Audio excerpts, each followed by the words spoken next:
خب، روز بخیر. امیدوارم هر کی هر جای این وایس رو میشنوه حالش خوب باشه یا در حال بهتر شدن باشه از هر حالی که داره میگذرونه. و میخوام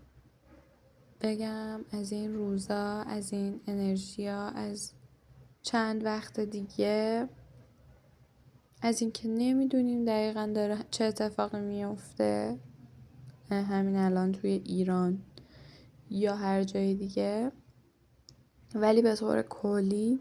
خیلی وقته که میدونیم، بهمون گفته شده، نشونه هاشو دیدیم که زمین داره شیفت میکنه، وارد ارتعاش جدید میشه، ساخت و ساز و کارهای زمین عوض میشه و این ساختار شکنی الگوهای کهنه، روابط کهنه و شیوه های ناکارآمد، لوپ های تکراری همه رو میشکونه و اگر ما خودمون رو هماهنگ کنیم با ارتعاش جدید، اگر ما به استقبال ارتعاش عشق و صلح و نور بریم که زمین داره بسترش رو فراهم میکنه تو کل دنیا، ما باهاش پیش میریم و در هم سطح شخصی هم جمعی که هر دو به هم ربط داره، هر انرژی که روی خرد جمعی اثر میذاره روی تک تک آدما اثر میذاره، هر انرژی که هر آدمی از طریق رفتار و عمل کردش انرژیش روی خودش و اطرافیانش، خانوادش، تا هر جایی که باش ارتباط داره اعمال میکنه، اون روی کل اثر میذاره. پس این از هم جدا نیست، تاثیر داره. و اینکه در مورد روابط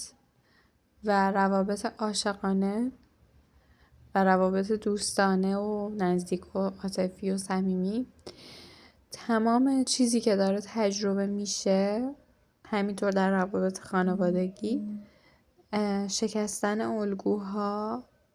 حل کردن زخم‌ها، تروماها، بارها، کارماها و همون الگوهای تکراریه تا بتونیم به ارتعاش جدید بریم، تا بتونیم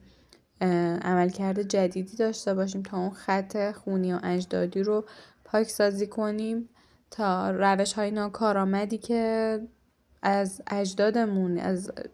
خودهای گذشتمون، حالا که خودمون در ورژن‌های گذشته یا واقعا اجداد مادری، پدری، اجدادی که قبل ما بودن و هستن،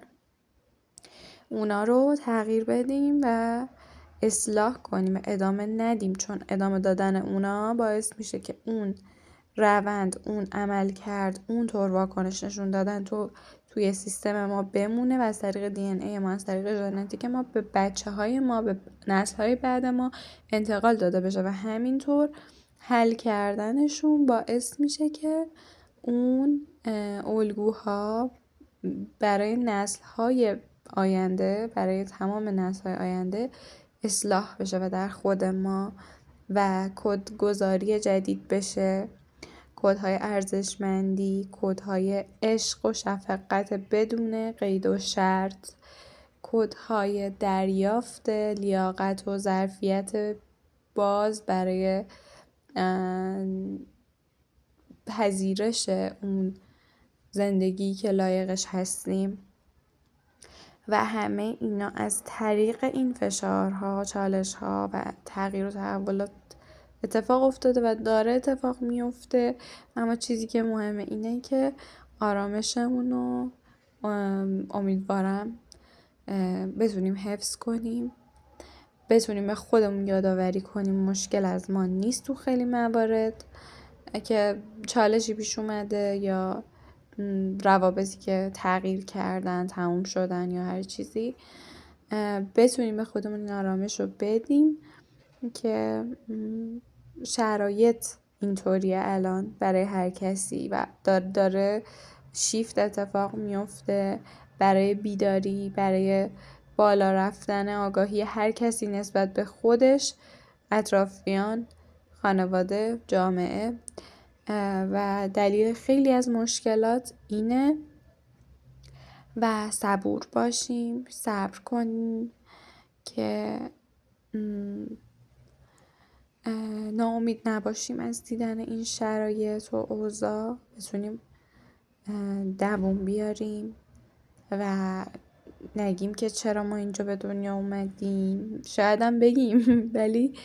نگیم چرا اینجا اومدیم. حتما روحمون میدونسته که اینجا کاری داریم که اومدیم و هر کی هر جایی که قرار باشه بره، هر جای امنی قرار باشه بمونه، هر جایی قرار باشه براش مسیر باز بشه میشه و تا موقعی که اینجا کاری داریم هنوز هستیم و ممکنه که حتی اونایی که رفتن کشورهای دیگه برگردن، ممکنه که خیلی زودتر از اون چیزی که فکرشو میکنیم همه چیز بهتر بشه.